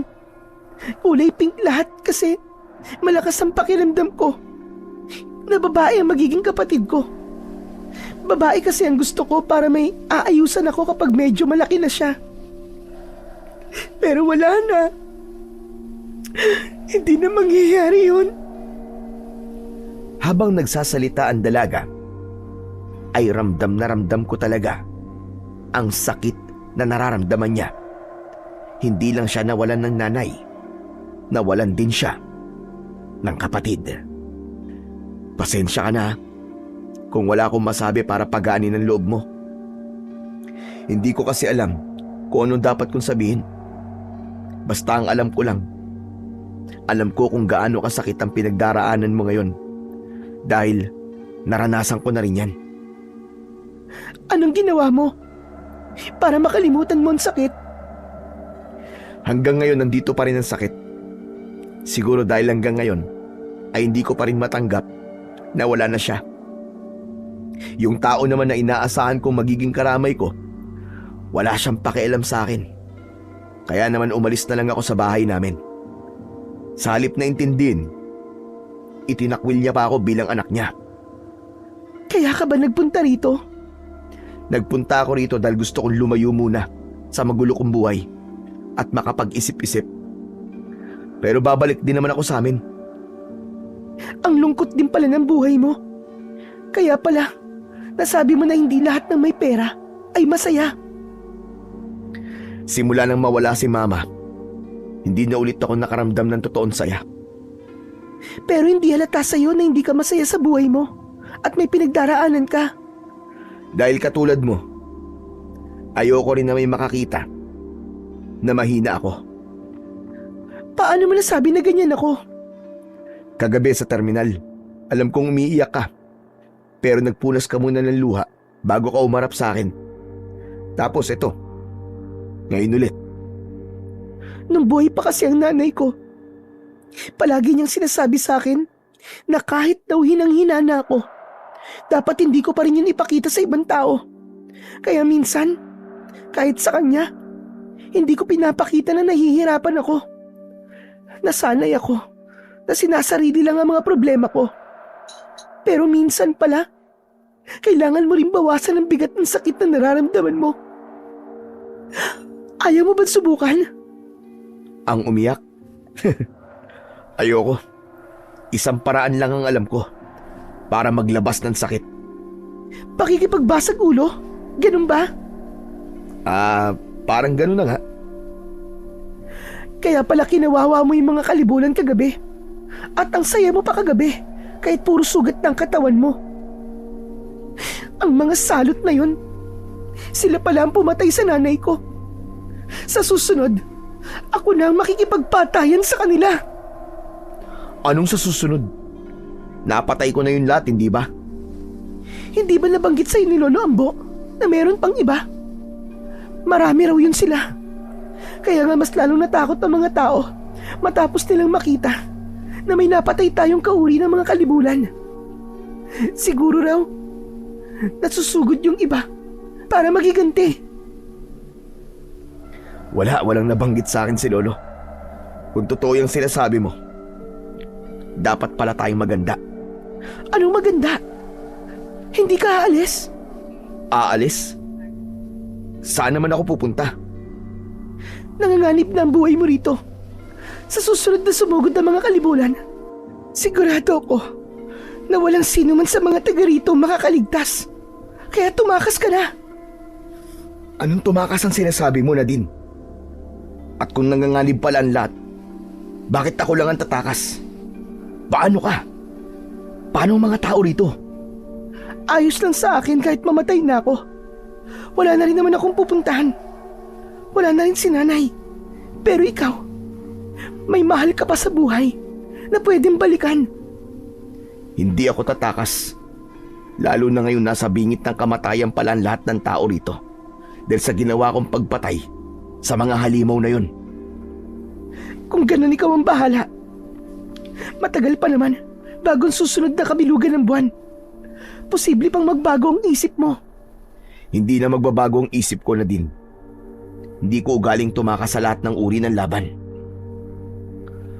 Doon na natapos ang pag-uusap namin ni Nadine.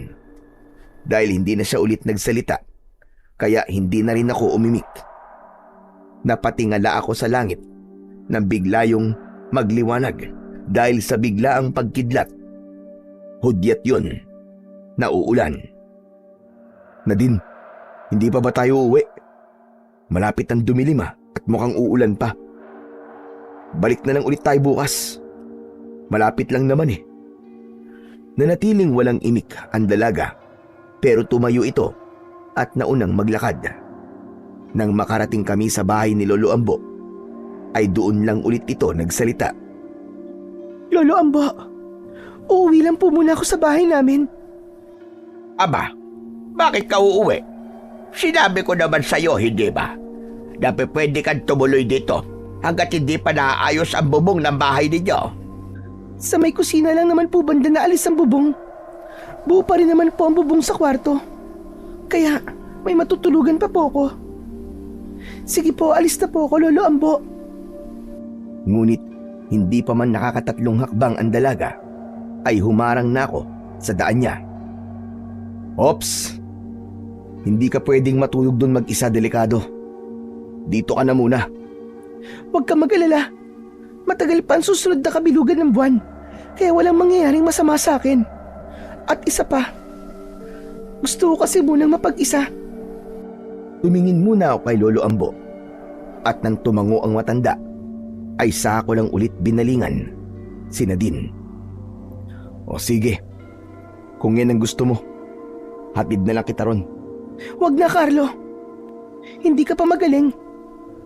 Magpahinga ka na lang. O siya, paano? Alis muna ako.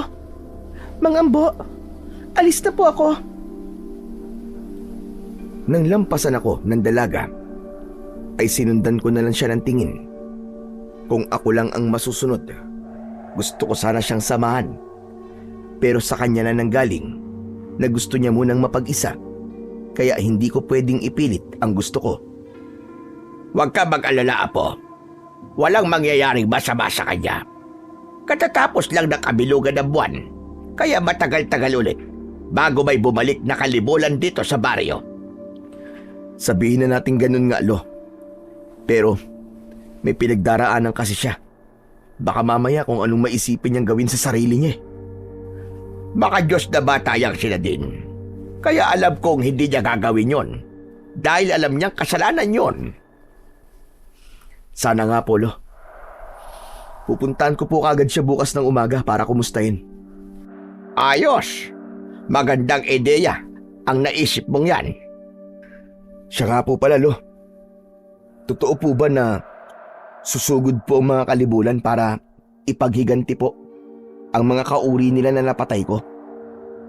Yan ang nakikita kong magyayari, Apo. Dahil pamilya ang tingin nila sa isa't isa. Kaya sa oras na may hindi bumalik na isa sa kanila, siguradong lalabas sila sa gubat para alamin ang nangyari. Yan din ang tingin ng iba pang mga matatanda rito sa lugar na ito. Kaya nababahala sila sa posibleng mangyari na maaaring maghiganti ang mga kalibulan. Nasa na po ba yung mga bangkay ng kalibulan? Ililibing na lang po ba natin para hindi makita ng mga kasamahan nila? Kahit ilibing natin sila ng ilang metro sa ilalim ng lupa, maaamoy at maaamoy yun nila. Sinunog na namin kaninang umaga ang mga katawan. Gayunpaman, alam namin na malalaman pa rin nila yon. Kung ganun, Lo, lumikas na po kayo. Sabihan niyo po ang mga tao habang matagal pa bago sumapit ang kabilugan ng buwan. Para naman maiwasan natin ang pagdanak ng dugo dito. Nag-usap-usap na kami kanina. Buo pa rin ang desisyon namin na huwag umalis. Pero sa pagkakataong ito, lalaban na kami para sa aming mga buhay. Hindi ko po maintindihan kung bakit gugustuhin niyo pang mamatay kaysa ang umalis. Pero kung yan po ang desisyon niyo, Lo, sasamahan ko po kayong lumaban. Alam kong yan ang sasabihin mo, Apo. Dahil kilala kita. Kahit hindi tayo masyado nagkasama, alam ko na matapang ka katulad ng tatay mo. Tanda-tanda ko pa nung unang beses siyang ipinakilala ng nanay mo bilang nobyo. Nilabasan ko siya ng isang itak. Pero hindi man lang siya nagpakita ng takot, ni hindi man lang kumurap ang mata. Handa raw siyang mamatay kung yun ang makapagpapatunay na totoo talaga siya sa anak ko. Meruin mo yun. Huwag niyo po akong ikumpara sa kanya. Dahil magkaiba kami. Aba, teka. May nangyari ba na hindi ko alam? Abay, bakit parang galit ka sa kanya, Apo? Ano ba nangyari?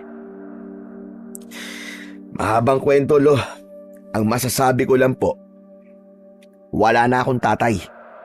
Jesus Maria Joseph, hindi ko alam kung ano ang rason kung bakit mo nasasabi yan.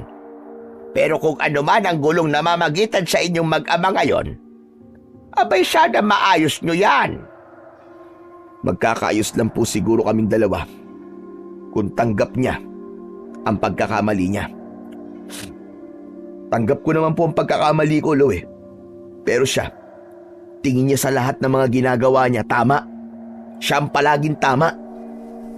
Sinubukan nyo na bang pag-usapan ng masinsinan ng problema nyong dalawa? Kasi kung hindi pa, talagang hindi kayo magkakaayos. Sinubukan ko pong makipag-ayos.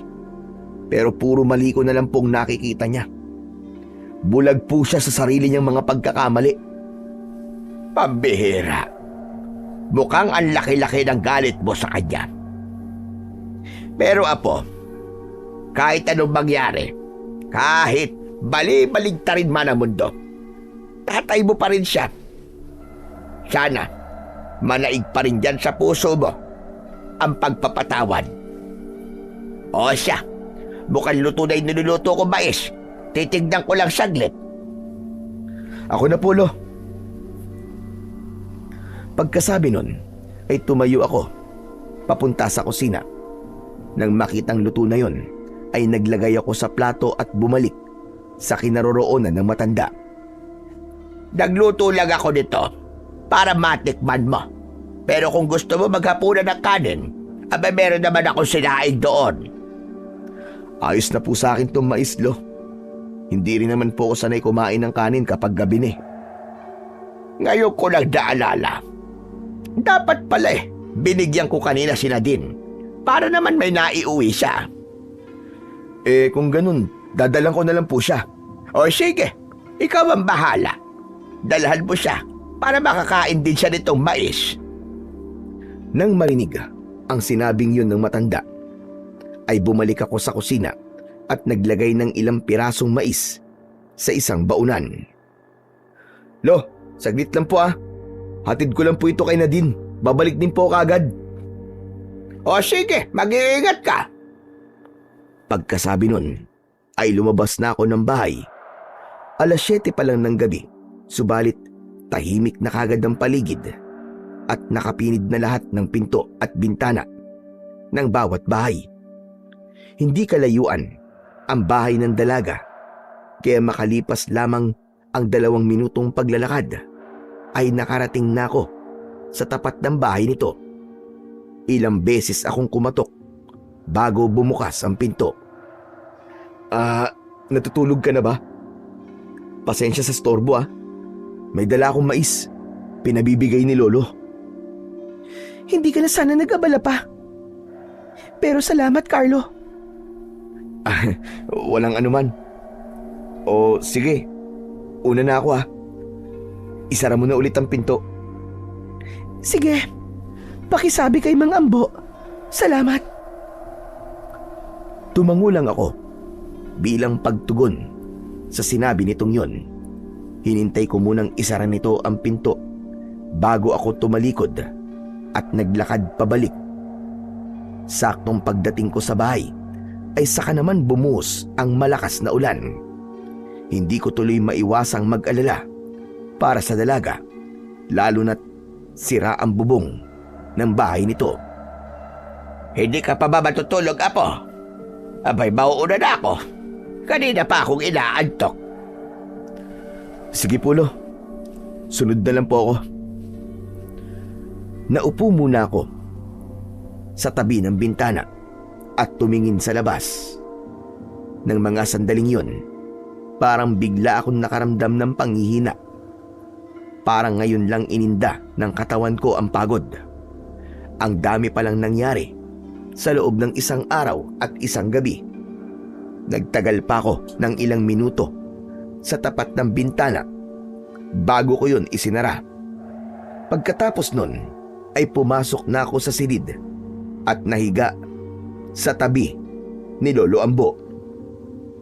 Mabilis ang naging paglipas ng mga araw at linggo. Naramdaman ko na lang na parang ayaw ko na ring lisanin ang lugar na yon. Sa loob ng maikling panahon ay naramdaman kong hindi ako mag-isa. Naramdaman kong maging masaya sa kabila ng nalalapit na panganib na kakaharapin namin. Isang gabi, bago sumapit ang kabilugan ng buwan, napagpasyahan namin na magkaroon ng maliit na kasiyahan. Nagtipon-tipon kaming lahat sa labas at nagsalo-salo. Ideya yon ni Lolo Ambo para daw kung sakali ay may babaunin kaming masayang alaala sa kabilang buhay. Pagkatapos kumain, nagpatugtog si Lolo ng lumang tugtugin gamit ang kanyang radyo. Dahil awiting pag-ibig, magkakapareha ang sumayaw. Mula sa tabi ko, naramdaman kong siniko ako ni Lolo Ambo.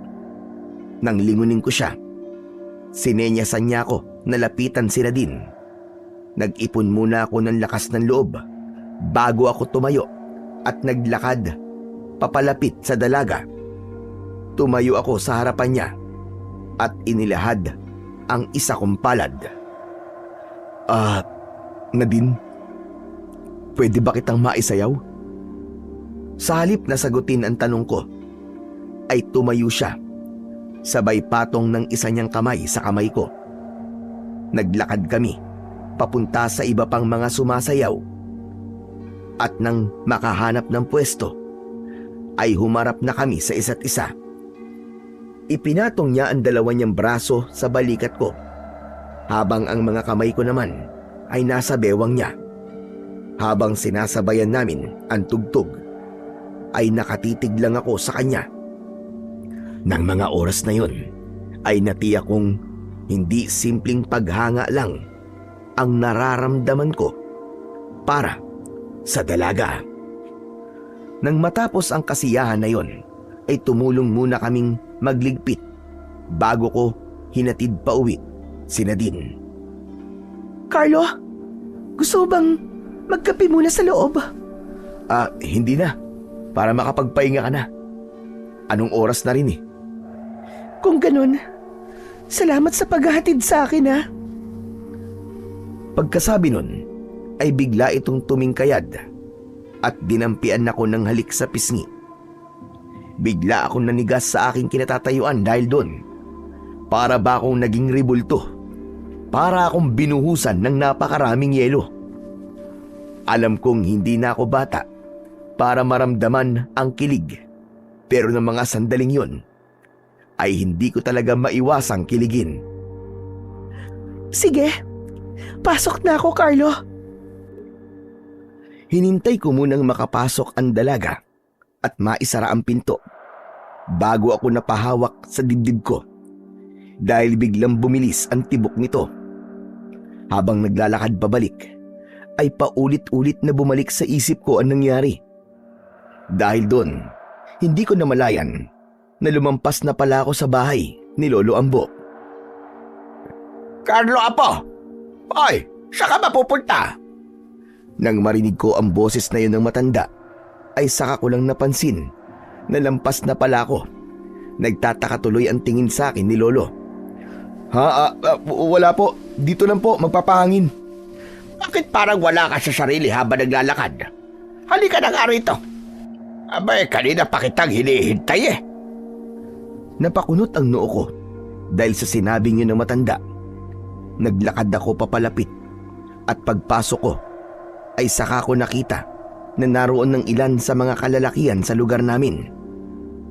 Nandito raw sila dahil gusto nilang iasa sa iyo ang tungkulin na talunin ang Panginoon ng mga kalibulan. Naniniwala sila sa kakayahan mo sa pakikipaglaban na po. Panginoon? Tama bang narinig ko? May Panginoon sila? Oo, Apo. Ang pinakamatanda sa kanilang lahat. Higit itong mas mabilis at malakas kumpara sa iba. Kaya itinuturing nila itong pinuno. Saglit akong nawalan ng imik. Iniisip kong dapat ko bang tanggapin ang alok ng mga kausap ko. Kung totoo ang sinasabi ng mga ito na pambihira ang lakas ng nasabing aswang, siguradong wala akong pag-asang manalo. Kung tatanggapin ko po yung sinasabi nyo, para ko na rin po kayong pinaasa na kaya kong talunin ang aswang na yon. Ayoko po kayong mabigo dahil sa akin. Naniniwala kami sa katapangan mo, Apo. Kung sakali mang hindi ka magtagumpay, kasama mo pa rin kami hanggang sa huli. Kung ganun sige payag na po ako. Pero hindi po ako nangangako na kaya kong manalo. Ang maipapangako ko lang ay gagawin ko ang lahat ng makakaya ko. Sapat na sabi nyo na po. O siya, sige na. Magsiuwi na kayo mga kasama at baka inihintay na kayo ng mga asawa ninyo. Bago umalis ang mga bisita, ay lumapit muna sila sa akin at nagpasalamat. Sinabi ko naman sa kanila na saka na lang sila magpasalamat sa akin kapag tapos na ang lahat. Nang wala na sila, ay nilapitan ako ni Lolo Ambo. Umamin ka na ba sa nararamdaman mo kay Nadine, Apo? Po, umamin? Ano po bang ibig niyo sabihin? Ay, nako. Huwag ka na magkailak sa akin. Pinagdaanan ko na rin yan. Alam ko may pagtingin ka sa kanya. Ano? Nagtapat ka na ba? Si Lolo talaga Pero Lo, hindi pa po Saka na lang siguro. Kapag maayos na po ang lahat. Anong saka na lang? Paano? Kung hindi ka na magkaroon ng pagkakataon, sige nga. Sa tingin ko naman, ay may pagtingin din siya sa'yo. Sana nga, Lo. Pero saka ko na lang po problemahin yun. Sa ngayon, kailangan ko muna mag-isip kung ano ang gagawin ko bukas para tapatan ang lakas ng aswang na yun. Kailangan mo ba ng armas, Apo? May nakatago ako rito. Bigay pa ito sa akin ng tatay ko nung siya ay buhay pa. Pagkasabi nun, ay pumasok ang matanda sa kwarto at nang lumabas ito, ay may bitbit ng isang mahabang bagay.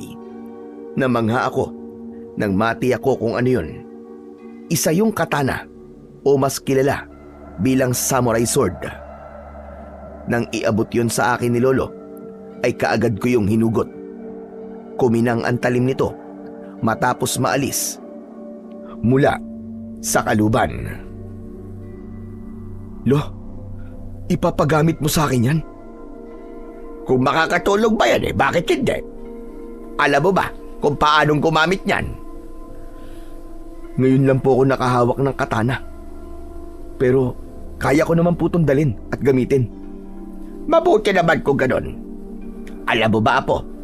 Simula nang ibinigay sa akin yan ng tatay ko, ni minsan hindi ko man lang yan tinangkang hugutin. Pakiramdam ko kasi, masusugatan ako sa oras na ginawa ko yon. Kaya itinago ko na lang. Kung gusto mo sa'yo na lang yan.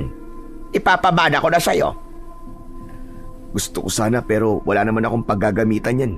Kaya itabi nyo na lang po ulit pagkatapos ko pong gamitin bukas.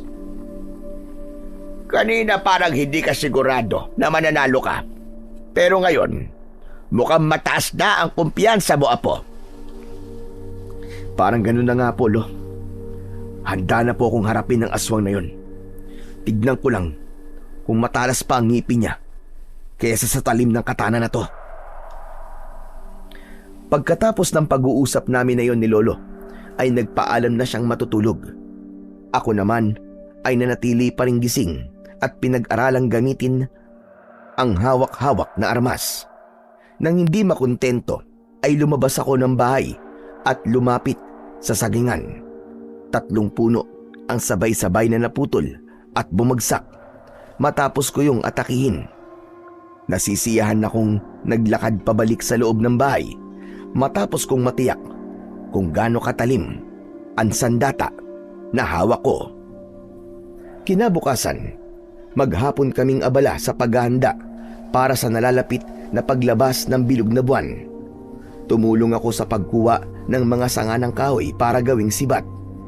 Ibinigay namin yon sa mga kababaihan para may magamit silang pandepensa kung sakaling may lumapit na aswang sa kanila. Bukod doon, sinabihan ko rin sila na magdala ng bawang at asin. Kinagabihan, 9:00 pa lang, ay paisa-isa nang sumulpot ang mga kalibulan. 2 sa mga kasama ko ang kagad na nasugatan matapos makalmot, kaya sinabihan ko na magtago na lang din para hindi na madagdagan ng sugat. Nang lumalim ang gabi, dumating na ang hinihintay ko. 5 kalibulan ang dumating, kasama na roon ang pinuno ng mga ito. Nasabi ko yon na ang pinuno nila dahil ito ang nangunguna. Nang makita nito ang nakakalat na bangkay ng mga kauri nito, ay bigla itong umatungal sa galit.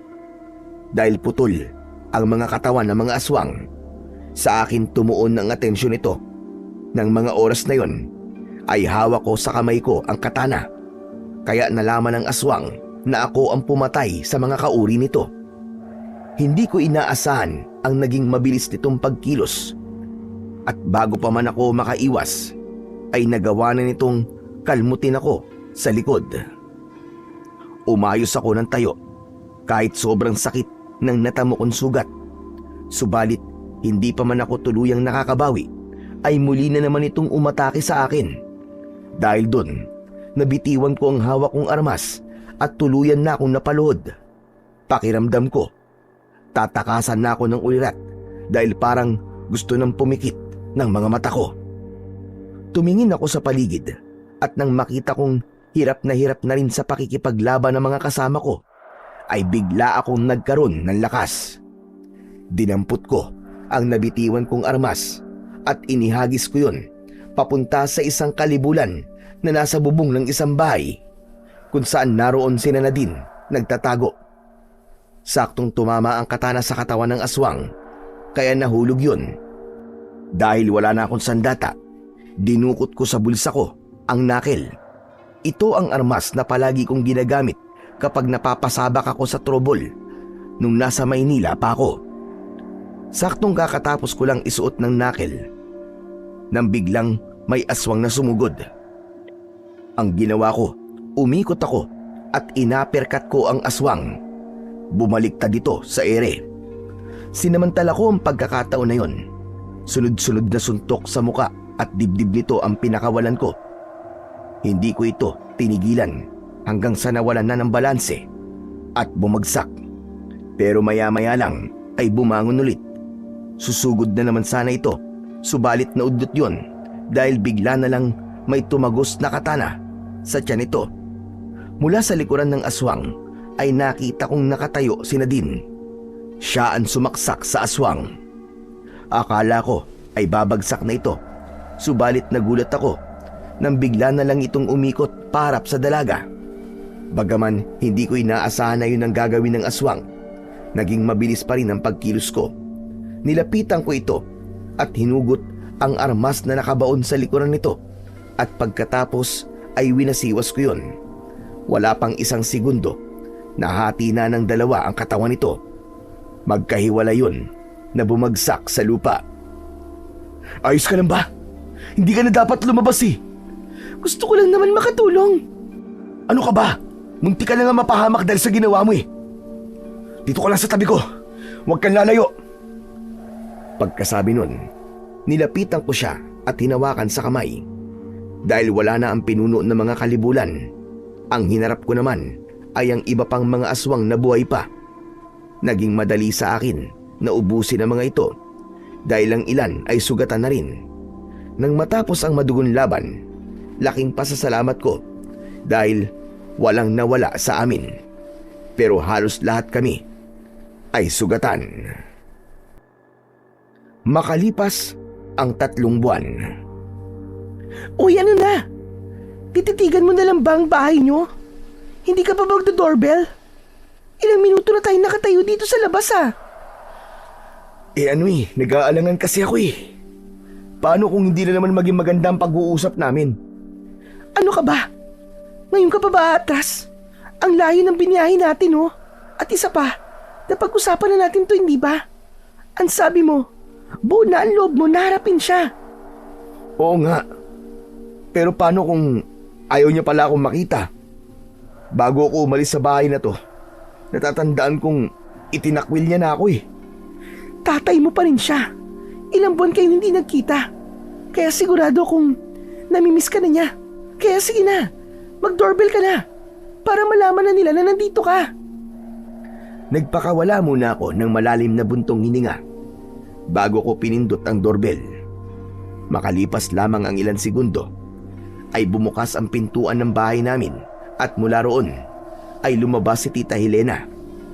Nang makita niya ako ay tumakbo siya kagad papalapit sa gate at binuksan yon. Nagulat pa ako nang bigla niya akong yakapin. Maluwa-luwa siya nang bitiwan ako. Mabuti naman at bumalik ka na, Carlo. Matagal ka na naming hinahanap. Ang akala namin, may nangyari ng masama sa'yo. Ayos lang po ako, tita. Si Papa po nandyan ba? Nasa kwarto. Halika kayo sa loob. Sigurado matutuwa yun kapag nakita ka. Ay tita, sandali. Si Nadine nga po pala, nobya ko. Nadine, siya si Tita Helena. Magandang araw po, ma'am. Anong ma'am? Simula ngayon, tita na lang ang itawag mo sa akin. Nobya ka ni Carlo, kaya pamilya ka na rin namin. Pakiramdam ko ng mga sandaling yon ay biglang naglaho ang lahat ng sama ng loob ko kay Tita Helena matapos kong marinig ang sinabi niyang yon kay Nadine. Sa tingin ko, nabulag lang talaga ako sa galit ko noon kaya hindi ko nakita ang taglay niyang kabaitan. Pumasok kami sa loob ng bahay at dumiretso na sa kwarto ni na Papa. Biglang nangilid ang mga luha ko nang maabutan ko siyang nakaupo. Tulalang nakatitig sa labas ng bintana habang yakap-yakap ang litrato ko. Pagkaalis mo, sobra siyang nagsisi sa mga sinabi niya sa'yo. Kinabukasan nun pinuntahan ka namin sa tinutuluyan mo pero hindi ka namin nakita. Hinanap ka namin kung saan-saan pero hindi ka namin mahagilap. Ang akala niya ay may masama nang nangyari sa'yo. Kaya simula nun ay palagi na siyang tulala. Nang marinig ko ang sinabing yun ni Tita Helena, ay tuluyan ng pumatak ang mga luha ko na kanina ko pa pinipigilan.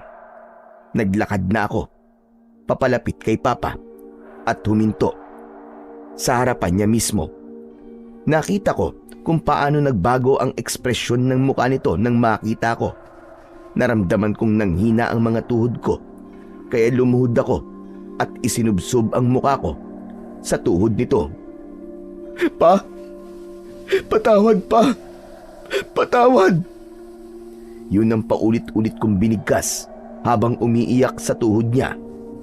Naramdaman kong hinaplos niya ang likod ko, kaya nag-angat ako ng muka. Umiyak na rin siya nang magtama ang mga mata namin. Ako ang patawarin mo, anak. Ang laki ng pagkukulang ko sa'yo. Naging makasarili ako. Sarili ko lang ang iniisip ko. Kalimutan na po natin ang lahat, Pa. Hindi pa naman huli ang lahat. Para magsimula ulit. Oo, anak. Magsisimula tayo ulit. Pagkasabi nun, ay nagyakapan kaming dalawa ng maigpit. Ang akala ko, anak, hindi na ulit kita makikita at mayayakap pa. Pasensya na po kayo kung nag-alala po kayo sa akin. Kinailangan ko po kasing lumayo muna para makapag-isip-isip. Ang mahalaga ngayon, anak, ay nandito ka na ulit. Salamat at binigyan mo ako ng pagkakataon na makasama ka ulit. Pagkatapos ng pag-uusap naming yun ni Papa, ay tuluyan na kaming nagkaayos. Bumalik na rin ang dating sigla sa katawan niya, kaya naging normal na ulit ang lahat. Makalipas ang ilang buwan, nagpakasal kami ni Nadine at bumalik kami sa Sitio Macabebe para dun bumuo ng masayang pamilya.